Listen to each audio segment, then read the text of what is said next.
in my years of experience, I've seen that most people don't lack talent. What they lack is the problem of being seen. People are earning more who are branding more, but they are not authentic. Yes. How an authentic person can really get space in this neck-to-neck competitive society and world? So junior most level people would be more interested to learn, more willing to learn because they want to improve themselves. At the senior most level, people usually feel that I've learned everything. Skill is somewhere more important than branding. Yes. Or branding is more important than skill. People pay you for your skill. They don't pay you for your branding. What are the most awkward approaches that you have got from your clients, from your students, from the corporate people? Awkward approaches. So each person has to identify the platform that they want to brand. What is your message for those people who are very rigid with their image? मुझे नहीं बदलना है. We all are busy somewhere in promoting and branding something, especially like endorsement, advertisement. We keep on doing. For our products, companies, services, we all are busy into branding. But if I ask you a very important question, that have you ever thought what is the most special and most important branding? I think you don't know. And if you know, you don't do that. And let me tell you that today I'm not going to give you any kind of tip, trick, how to do that. But today I have a very special person in the house because she is a coach, she is a trainer, and she is going to guide us on the most important branding, that is personal branding. So we have Sana Chopra ma'am, the founder of You, the Power You, Power of You, Power of You. And she is going to give you the power, the strength to do the self-branding. First of all, ma'am, welcome. How are you? Thank you so much. I'm good. How are you? I'm absolutely doing great. Tell me that how do you manage this kind of aura and this kind of presence? How do you maintain your presence? How do I maintain my presence is by being true to who I am, by aligning who I am on the inside with my outer presence. So by working on my image, my communication skills, and my behavioral skills. Yeah, great. As we are going to discuss or we are going to talk on personal branding, I just want to know that how do you manage your personal and professional life? Okay, so that's a very interesting question that I often get asked. Personal branding is not about becoming someone else, firstly. It's about aligning your presence with the roles and goals that you have in your life. So it's not about posting more online. It's being intentional about how you carry yourself, how you present yourself, and how you let other people perceive you. So regarding my personal and professional life, I am a daughter, a wife. In my personal life, in my professional life, I'm a corporate trainer and a coach. And I balance it well by by having clear boundaries around my work life and by setting clear expectations on both the professional and personal end. As there was ongoing debate on balance between personal and professional life, people are somewhere, in trouble and in complex situation that they're not exactly okay, or they're not ready to balance personal and professional. If they move towards personal, they lose professional. If they move towards professional, they lose personal. So how to manage and how to balance? What is your message on it? I think it's, again, very important to maintain clear boundaries around your personal and professional life. If you let work interfere with your personal life, it will create problems. If you let your personal life, your marriage, your household interfere in your professional life, if it's not letting you work, then that becomes the main source of this. So what you need to do is you need to have clear timelines and boundaries regarding your personal and professional life. So I think that is how you balance your work and your personal life. Interesting. Now I'm coming to the main point and main topic that we are going to discuss. That is personal branding. Yeah. So I just want to understand the complete description, complete definition of this personal branding. What is personal branding? Why should people do personal branding especially? I think it's the most important part in today's life, where we constantly have to show up online, whether it's on LinkedIn, on Instagram. Nothing is consistent without your personal brand. And even if we don't talk about online presence, we do have to show up at our work. We do have to show up at our offices. How is personal brand important there? So personal brand is really, really important in the sense that it conveys who you really are and how people perceive you on the outside. Is that expectation the same, who you really are versus how people are perceiving you? Or do you need to work on that image? So personal branding sits at the intersection of confidence, of presence, and communication. I am going to just ask in very in-depth question, that is, sometimes what we encourage for self-love. Yeah. Whatever you are, you admire yourself. Yeah. Whatever you are, you love yourself. But then again comes personal branding. No, you need to change this, what you are. But there are some people, or I think many people are there, who are okay and comfortable whatever they are. Yes. But in the world of personal branding and personal image, that image is not acceptable. But he is happy with that image. He is not ready to work. What is your message for those people who are very rigid with their image? मुझे नहीं बदलना है. You know, I want to point out something here. Personal branding is not changing who you are. Okay. It's about aligning who you are with your goals and roles in life. So I will not say that the person who is not ready to change his image because of certain expectations of society is wrong. I'm saying that his inner image or his inner ambitions should align with his current roles and goals in life. So if a person is working in a corporate and then he's not rigid to work according to the corporate structure over there, then that is something that creates problems. But in personal branding, we don't ask the person to change himself to be somebody else. It's about aligning your inner presence with your outer presence relating to your goals in life. What is it that you want to achieve? Somebody will only change if they have ambition or if they want to achieve something in their life. They will only change that. So why not align your presence with your personal branding ambition? I think that's how it works. I want to understand that what is the personal branding of Sana Chopra? Like, why is she known? Why should she be known? What does she do? I just want to know that. So I help professionals and founders look and feel their best by working on their communication, their image, their appearance, and their behavioral skills. What I've seen is that most people, in my years of experience, I've seen that most people don't lack talent. What they lack is the problem of being seen. Okay. Problem of being seen. Yeah. Some people are not confident in being seen. Okay. So I help individuals being comfortable in their own skin Okay. and be confident in stepping up their visibility. Wow. So you help people to be seen. Yes, to be more confident So versions of. There is a line कि पर्दे में रहने दो, पर्दा ना उठाओ, लेकिन आप पर्दा उठाती हैं. Yeah. तो पर्दा उठाने से क्या फायदे हैं? What are the benefits to be seen? Okay. In today's competitive world, I feel it is very, very important that people understand that only their skills or their hard skills, the technical skills that we call, won't land them everywhere. It's the soft skills, the visibility, the communication that will take them to places. Now, I help people own their space in the world. So it's not about being hidden. It's about stepping into your own visibility. And I think that's what this is about. Don't you think, like, if you are under the camera of the eyes or under the CCTV surveillance, then you have to balance a lot of things. You have to compromise a lot of things.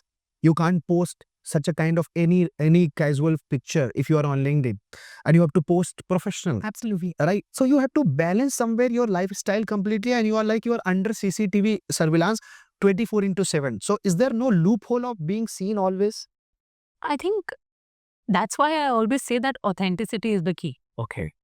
The more you try to become someone else, try to be someone else, the more that parda will fall off. It's about being confident in who you are. So while I am a trainer, I also have a professional life, a personal life, right? So it's about how you balance both the roles in your life. So personal branding is nothing just it sits at the intersection of personal, professional, and online visibility, offline visibility. So it's not like you have to pretend to be someone else. Authenticity is the key to having. Authenticity is the key. That's absolutely factor. But this authenticity is somewhere missing. I just want to know that what are the roadmaps to develop the exact authenticity, how to develop and how to be more authentic actually. Okay. I think I work with people when it comes to authenticity, confidence. I think I work with people with on a 3P framework. 3P frameworks. Okay. Yeah. What is this? So one is presence. Okay. How you show up, how you carry yourself, how you dress up. That's the presence, first P of personal branding. Then is your perception. Perception. How people feel when they meet you, how people feel about you. So you have to work on your perception. Right. And third is positioning. Positioning. Okay. Why should people come to you? Why should they choose you as a trainer and not somebody else? Why should I come to your podcast and not somebody else's? So the 3Ps of personal branding, it's very important when you understand your presence, your perception, and your positioning. It's very easy to become authentic in your conversations. So when you understand your positioning, your presence, and your Perception. you become authentic. Yeah. All right. But now again, I will come on two aspects of life and branding. One is more authentic, but less branding. Right. One is over branding, but less authentic. Now this world is very competitive, neck to neck competitive. Yeah. People are earning more who are branding more, but they are not authentic. Yes. How an authentic person can really get space in this neck to neck competitive society and world? I think it's all about stepping into your own power. Okay. You have to be truly confident in who you are and why you are providing that value and why is it that people should listen to you and not somebody else. In today's competition, I feel there is a lot for everyone out there. There is nothing called neck to. I believe in abundance.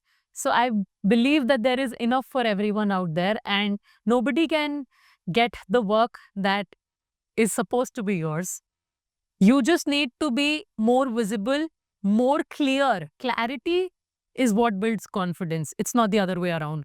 So you have to be more clear in who you are, how you position yourself, and how people perceive you. That's what I think will.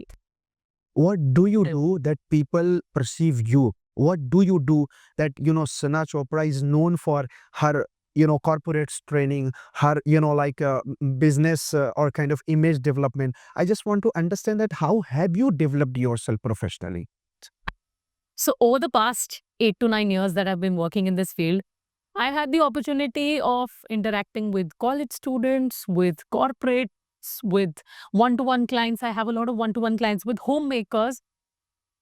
How I try to work is by understanding the core person, as in who they are, what are their roles and goals in life, where do they want to go in life, and how do they want people to perceive them. Then I compare that with the image that they're currently portraying. Okay. And then I try to build the gap from there.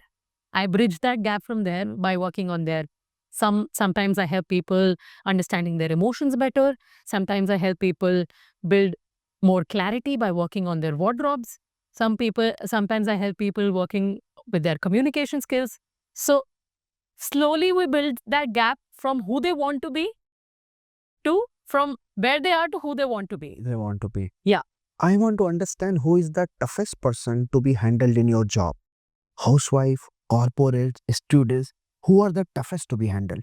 I think the toughest person to be handled in my job is somebody who does not want to change, who does not want to learn. Rigid. It can be anyone. It can be a housemaker, it can be a corporate professional, it can be a student. But somebody who does not want to change or improve, you cannot make them change. The will to learn, the ability to learn should come from within. And that's the toughest. What is the divided ratio of rigidness and accepting and welcoming personality? I think when I go for group workshops, there the ratio is almost 60 to 40. 60% are rigid, Oh my. 40% are easy learners. 60% are rigid. Yes, because when we're working with working professionals and when they see a young professional coming in and teaching them certain things. They're like, how is it that she's going to teach us something? But slowly, gradually, I think it's the content and clarity that matters the most. Slowly and gradually, we make the ratio 80-20 or 90-10. Wow. And I just had a session I came up from, and it's almost there at every corporate session, because you have people sitting at the senior most level, you have people sitting at the junior most level. So junior most level people would be more interested to learn, more willing to learn, because they want to improve themselves. At the senior most level, people usually feel that I've learned everything. What is it that I can change now? Right? So in my experience, it has been like that. But yes, that's what. Like it's very paining point, I could say, or it's very painful. Whenever we as a trainer or as a coach go somewhere and train them, people are not ready to welcome us. It's like very painful. And at that time, whether we step out of the hall or we ignore them or we chase them, what path do you follow?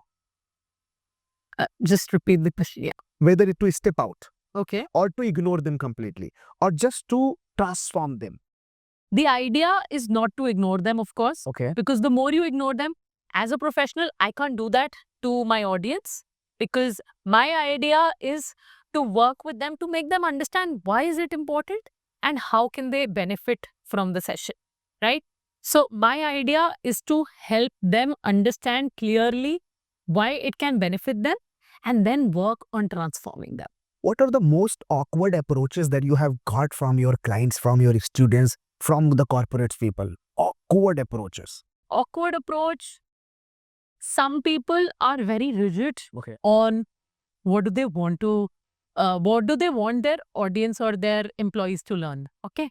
Yeah. So they will give you the exact structure Okay. that I want you to tell my employees exactly this. However, I feel that as an expert, when you call someone, it is their duty. Of course, I would need knowledge from you because they are your employees. Right.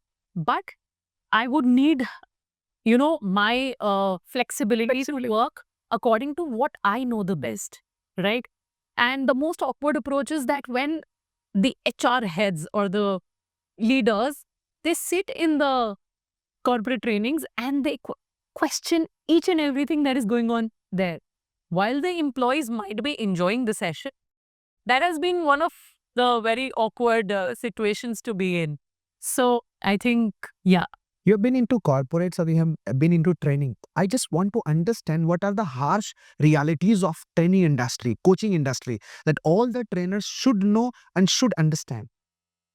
I think all trainers should know that, firstly, again, as you said, bottleneck competition amongst everyone. I think all trainers should know their niche the best, right? Should know their subject knowledge the best, and then work on getting more work.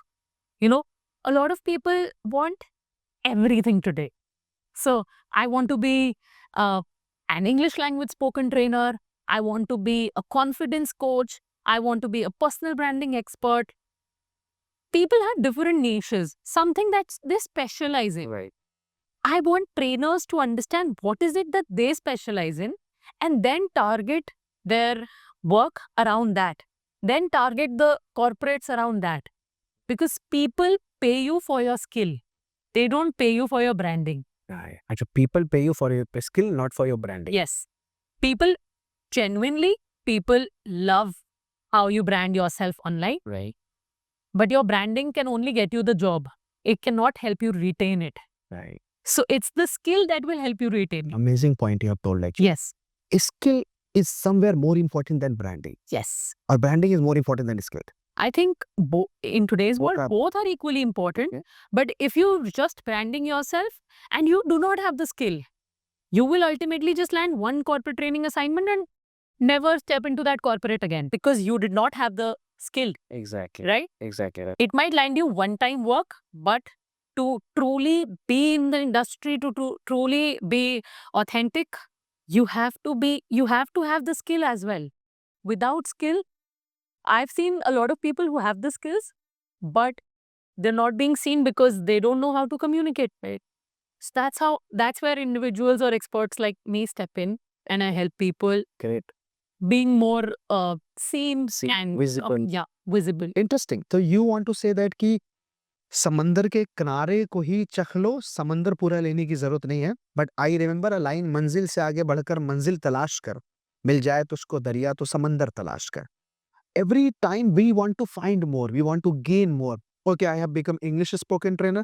Now I'll move into public speaking. After public speaking, I will just move into image consultancy. So do you think that you're like moving and shifting from one category to another category? Is it justified or is it just, advisable?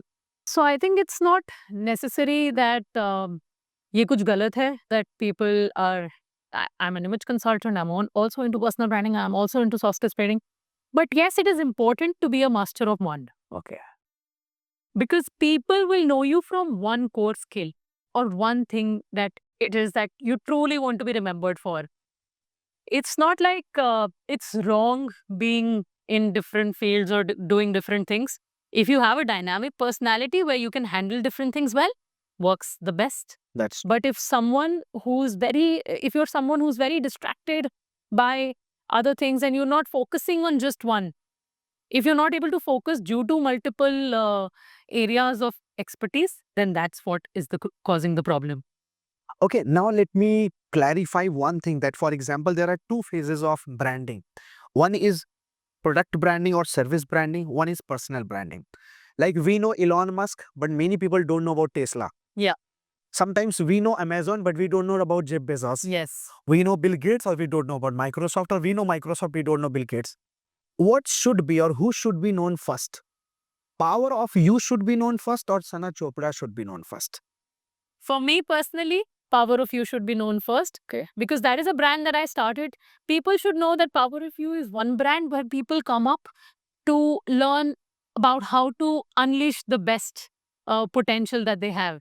So for me, Power of You is the brand name. I could have chosen to be known by my name itself, Sana Chopra itself, because a lot of trainers use their company name as their own name, right? Because that's the branding strategy that they're using. Right. But 8 to 10 years back when I started with the perspective that Power of You is a very catchy name. It instantly tells you that it's something related to you, your individuality, your confidence. So I always thought that when people would hear the name, people would instantly feel connected to the name, thinking that it's something related to how they can unleash the power of themselves. Interesting. That is interesting. So you suggest that your company should be known before you are known. You ask me personally. Okay, personally. Okay, if we talk about you as an individual, you want what is it that you want to be known for? Your institute, Happiness Institute, or your own name? That's a very complicated question. I think Happiness Institute is first for me. Yes. So for each individual, it matters what they are trying to portray. It's very clear in their priorities. You took a minute to say it's Happiness Institute. I said it's Power of You, right? For Jeff Bezos, it might be Jeff Bezos, right? So you have to understand, you have to know, you have to have that clarity. What is it that you want to be known for? Is it your brand name or is it your own name? Okay, interesting. It's a personal choice. Personal choice, that is. What are the myths of this personal branding that people know, people don't know, people are confused? Lovely question. So I feel people feel that personal branding is only for influencers. Okay. Some people feel that. Personal branding is for anyone who wants to be seen, who wants to be chosen, even for professionals like, say, I'm the lead of an organization. I'm working as a professional in a corporate firm. It's very important. Personal branding is something that differentiates you from others. Right. So it's very important for each and every one of us. It's not just for influencers. Some people feel that personal branding looks good only on social media. People think, Yeah. people think it.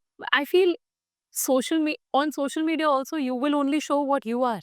Right. Yes. Right. So your personal branding means you have to be fully comfortable in being seen and being heard, and not regarding some image that you're trying to post online. Sure. Because what happens is, if your Instagram or LinkedIn image does not match the person you are, it might land you a meeting. It will not land you the job.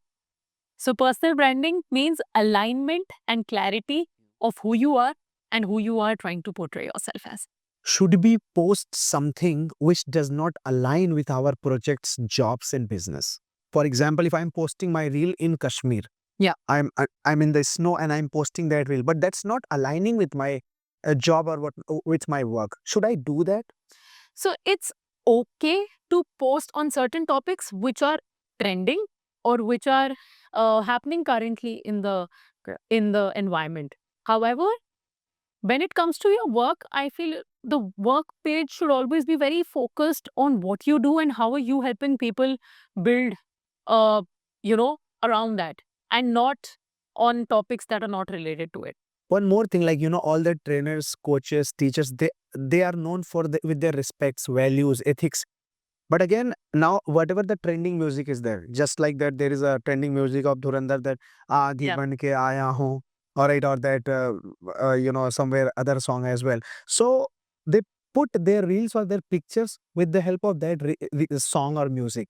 Do you suggest it? Do you recommend it? Or So for professionals like me, if I'm a coach, I'm a trainer, I will never use that Durandar music. okay, Yes, if I want to say add a fun reel to my content and not just provide value all the time, because if you want to add a fun element, it's fine once in like 25 posts, 30 posts. Okay. But not if you're doing it every week, because again, that reel might be viral because of the trending music. When people land on the page, they will see that you have nothing fun to provide in that sense. And it's all value around what you really do. Right. So that's not beneficial in the long run. That's why authenticity. Which service consumer is more like fun service, fun reels, or that serious reels or serious content or value added I content? think there's an audience for everyone. Okay. I've seen trainers reaching 1 million views and providing a lot of value by just posting reels every day, Right. value added content. Right. And I've seen people who are doing nothing but have 10 million followers just posting random stuff. So it really depends on the sort of audience you're catering to. And I've seen interior designers who are doing so. Imagine interior designers having 2 million followers online. And don't you think they're getting work? Right. They're getting work. They're getting. It's because they're adding value to people. Right. So it all depends on the content that you have and the sort of perception that you want other people to have. If you want your profile to be, say, very fun and very bindas, and you want people to say, think that, okay, this is a fun personality, I like watching his reels, that's one reason to follow you. Right. If you provide public speaking tips, if you provide coaching tips, if you provide podcasts which provide value, then there will be your audience who will watch you for your value. Right. Not every audience is meant for you. Right. True. That is a factor. Now, I want to understand which social media platform is the best platform to do personal branding. So there's no one particular platform for all of us. One, for somebody who's an influencer, a fashion influencer, Instagram works best for them. For somebody who's a coach, a corporate trainer, who's specifically catering to corporates, LinkedIn works the best. For someone who is into content creation, YouTube works the best. Even Instagram for content creation works the best. So each person has to identify the platform that they want to brand themselves on, because you will not find a lot of fun content creation reels on LinkedIn. Nah, you will not find. Right. You will not find that. So that's not your platform. You will find that on Instagram, maybe on YouTube Shorts. So that's your platform. It depends on the sort of profession you're in and what is catering to your audience. Which platform has the top-notch audience, funneled audience completely? Like, after a complete funnel, the top-notch audience is at this platform or on this platform. I feel it's YouTube YouTube and LinkedIn. or LinkedIn. Yeah. YouTube and LinkedIn. Yeah. Of course, I know Instagram has broken all barriers. People are getting so much work even through Instagram. But when it comes to long-term long-term funnel branding and everything, I think LinkedIn and YouTube. Right.